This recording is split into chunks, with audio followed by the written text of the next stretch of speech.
Here I have REALME Narzo 20A, and today I'm going to show you how to change date and time settings on this device. So first of all, you have to open settings, then go to the additional settings, and then to the date and time. And here you can change your date and time settings. For example, you can change your time format from 24-hour to 12-hour. You can also, if you want to change your date and time settings, you have to disable network provided time feature. Here you can select your time zone.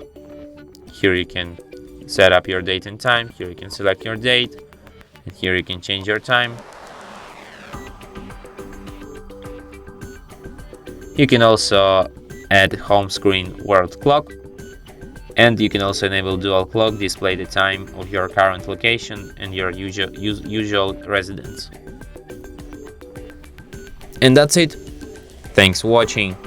If you find this tutorial useful, don't forget to hit that like button and subscribe to our channel.